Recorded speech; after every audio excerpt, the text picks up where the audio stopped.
Hello and welcome back to my channel, and welcome back to another recommendations video where I recommend you books specifically for Gothtober. This one is going to be specifically prompts for this year's Gothtober. However, I am not going to tell you necessarily which prompt lines up with which part of the game. I'm just going to talk about some of the prompts, and I have recommendations that tick off at least 3 prompts each. If they don't tick off 3 prompts, they're not in this list, because over at Gothtober, we are big fans of doubling up when you're TBRing.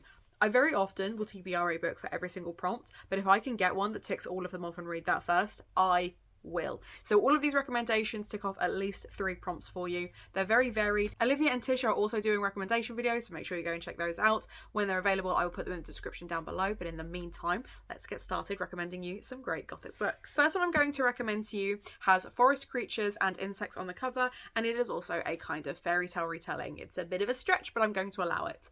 Zoe Gilbert's Mischief Acts is a book that I read this year and absolutely devoured. It feels like a classic fairy tale mixed with a Greek myth, mixed with an epic ballad, mixed with a Gothic novel, and because it's written in kind of a mixed media multi-format style, focusing on one character, you're not really sure where it's going or what it's doing, but it's really insidious and magical and wonderful, and I absolutely adore this book. I'm really tempted to make this my Gothtober pick for the giveaway, but because the hardback is no longer available, I don't know if I want to, but it's a great book and would definitely tick off loads of those prompts. If you're looking for more of like a cottagecore style vibe rather than straight Gothic horror, this was the one that is probably going to be top of your list. Next is My Heart is a Chainsaw by Stephen Graham Jones. I love recommending this book. It's a great horror. It also has an unreliable narrator. It is focused around urban legends because the main character is obsessed with like horror films and like classic slashers, and it has a water theme in the fact that it circles around a town living on the edge of a lake.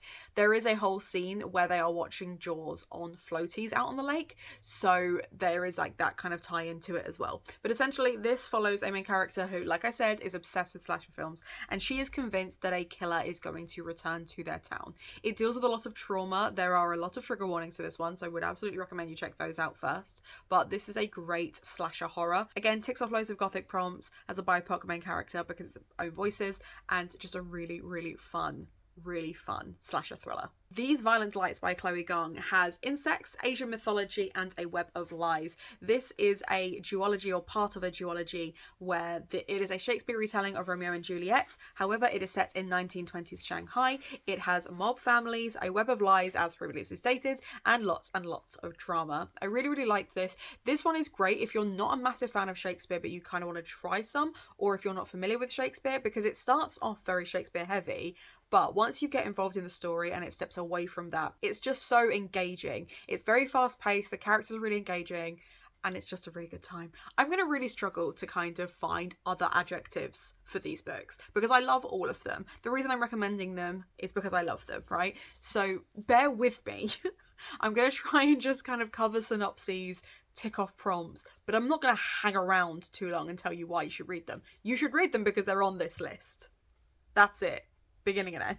So in the Ravenous Dark by A.M. Strickland, I've put under like smut and spice because it has polyamory in it and the main character has a good time. It also looks at afterlife and is a very unreliable narrator. Not in the traditional sense of you're not entirely sure what it is that they're saying is true, more in that you can't really trust them to do anything because they will just choose to get drunk instead. I really like this high fantasy. This was the first A.M. Strickland book I ever read, but I'm really looking forward to reading The Undying Court, which is their newest release. This has all kinds of stuff to do with afterlife, really interesting mythology, really high fantasy, but because it's a standalone, it does feel a little bit rushed at the end. If you need something that feels all wrapped up into one, would recommend. For insects, unreliable narrator, and multiple POV, I'm going to recommend Sawkill Girls by Claire Legrand. Again, I have absolutely recommended this one before, but it has moths on the cover. Count as insects, I'm including them. This follows 3 young women on Sawkill Island, which I would also kind of say is sentient house because the island itself is sentient, but essentially there is a monster on this island and it is killing girls. One of the characters is working with the monster.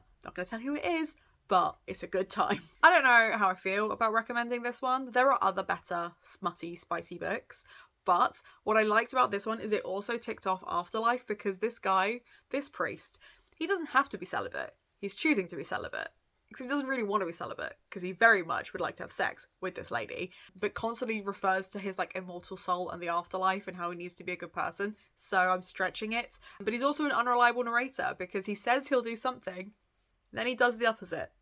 Ticking all 3 prompts. I've been told this is not the best in the series. It's the only one of Sierra Simone that I've read, but I know that people really enjoy it, so I'm adding it to the list. Mexican Gothic by Silvia Moreno Garcia is another one that I recommend every year because it's great, but I'm including this one because it has a sentient house. It looks at afterlife and past lives in a really interesting way, and again is built on a web of lies. It's very easy for me to recommend Web of Lies because if it's a slight gothic or thriller, chances are someone's lying to somebody and it's a whole big thing, and I will have really enjoyed it because of that. I really enjoy complicated narratives where people have lied to each other and there's things going on. That's my vibe. So yes, very, very easy to recommend this one. I will actually be reading The Daughter of Dr. Moreau at some point during Gothtober.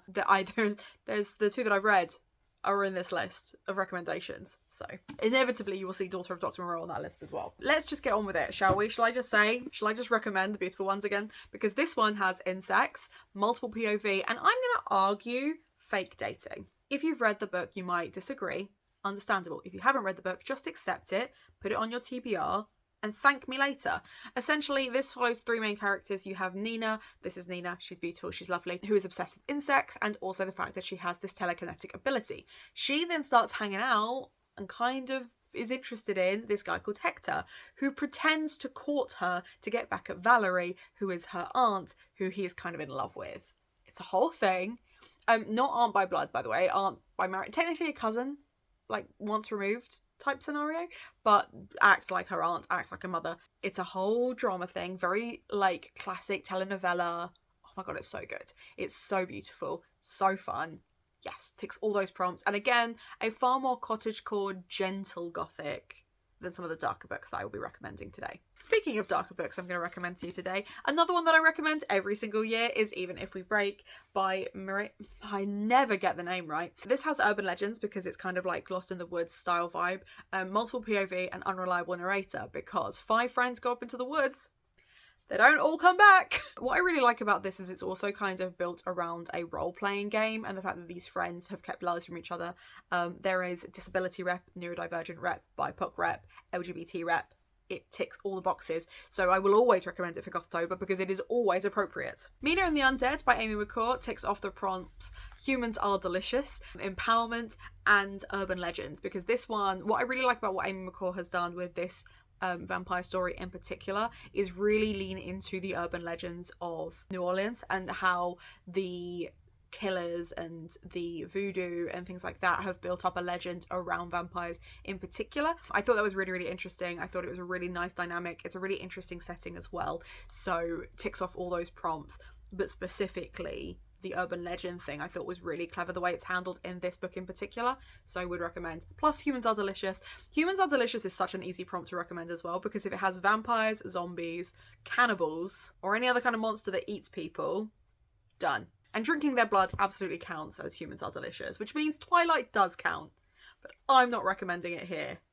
Go to Olivia's channel for that. This is what I mean about Humans Are Delicious is very easy to recommend. I'm going to recommend A Deadly Education because I really enjoyed it and I think it's worth reading. But this also has a BIPOC main character and I'm going to put it under No Thoughts Head Empty because this is such an info dump book. It's very easy to just sit there and take it all in. But essentially you've got a main character who is at a magic school where there are monsters trying to eat the students. So that is why it counts for that one. But yes, magic school, good times, not quite dark academia because it's not really insidious enough to be, but definitely occult school vibes, which is just synonymous for dark academia, but you know what I mean. The Mercies by Kira Millward Hargrave, this is the arc, so it's not much to look at, unfortunately, is a water-themed empowerment novel with multiple POV. This follows a group of women who lose all of their husband at sea and basically have to start running their town by themselves. However, I mean, that's fine, other than the fact that it was 400 years ago, back when people still thought that witches were real and therefore needed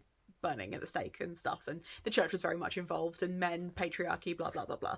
So it is all about empowerment, empowering these women, especially when there is a more tyrannical force that rocks up on their shores, aka men. So really, really interesting, multiple POV, like I said, really tragic, really sad, beautiful, and set by the sea. The Murder of Graham Catton by Katie Lowe is another one that I absolutely adore recommending. This was one of the ones that I've actually given away in Gothtober before as well, as is The Beautiful Ones. But this has urban legends, unreliable narrator, and a book that will haunt you. Because what I loved about this is the way this is written is obviously partially Hannah's story, Hannah Catton, the main character, which is both psychological and supernatural, but also part podcast, because essentially 10 years ago her husband was murdered. She's not sure if she did it. She has no idea if she did it. She thinks she might have, but if she has, she's got away with it. 10 years later, the man that was arrested has been released because new evidence has come to light to prove that he didn't do it.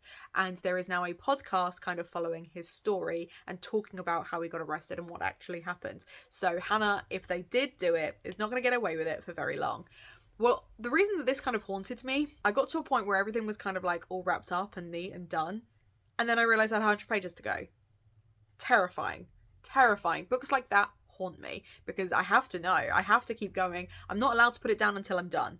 So, a great book. 10 out of 10 would recommend. I've chosen The Library of the Unwritten to recommend as well, specifically around afterlives, because it looks at heaven and hell, and it doesn't just look at a stereotypical Christian heaven and hell either. There is also Valhalla. There is also an Egyptian hell, which you may have understood, like, you may know something about if you saw the TV series Moon Knight, but it kind of goes into it a bit more in depth. And essentially, there are multiple settings. No Thoughts Head Empty. This is a dark academia novel about a librarian who has to rescue books when they escape from this library. The Library of the Unwritten is essentially a collection of books which never came to fruition. So either an author started them and didn't finish, or they had a passing idea, or they just had a character idea, but the book never happened, and therefore it ended up here in the library. The main character is pansexual and so much fun. We have a demon who has anxiety, we have a muse who's a klepto, we have a hero who's a villain, and we have an angel who's a dick. So it's just great. Like, it's just a really good time. I recommend this all the time to people who really enjoy Good Omens, but when I say enjoy Good Omens, sometimes I mean the TV series more than the book. But the general angel demon vibes is definitely here, the banter is here, the good times are here, so yes. But the No Thoughts Head Empty, again, it's a very easily digestible book. That tends to be the vibe that I give for No Thoughts Head Empty is, do I need to think? If the answer's no, that's a recommendation. The Hollow Places, I did recommend this in my other recommendation video. I'm going to recommend it again anyway because it has insects on the cover, it has the humans are delicious prompt, and it is based around urban legends. Because the main character works at a museum full of oddities, there is a real mixture of urban legends, but it also has this whole portal dynamic that again looks at a variety of different urban legends. It's really, really interesting. Obviously the cover has insects on it. There are insects as a key theme within this novel as well, and it's creepy. It's so creepy. I don't want to go into too much as to the humans are delicious part, because that's spoilers, but just know it's a big yikes.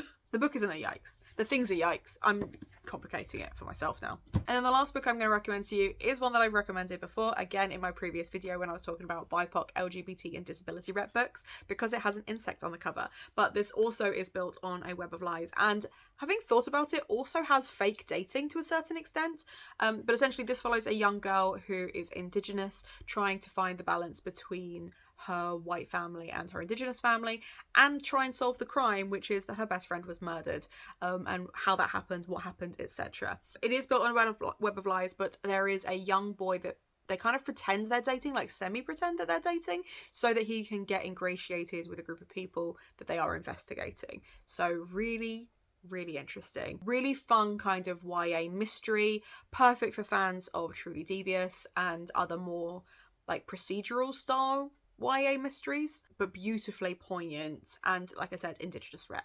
So there we go. Loads of books recommended to you. They will all be in the list down below so that you can have a look and see if they're available at Waypoint. Do treat yourself because it supports me and my content. If you are struggling to fill any of those prompts, or you're not entirely sure how any of the prompts work, please leave it in the comments down below and I will get back to you. I will help you any way that I can. I know that, for example, feed scroll, I can't really give you recommendations on because I don't know what your social media feed looks like. But if you don't understand how feed scroll works, you scroll through your social media until you find something on your feed to read that you own, if you want. That's what I tend to do. But again, other things like that, if it's confused you or whatever, just leave it in the comments down below and I will try to answer it more succinctly than what just came out of my face. Other than that, I'm really looking forward to Gothtober. I hope you are too, and I hope you have a nice day.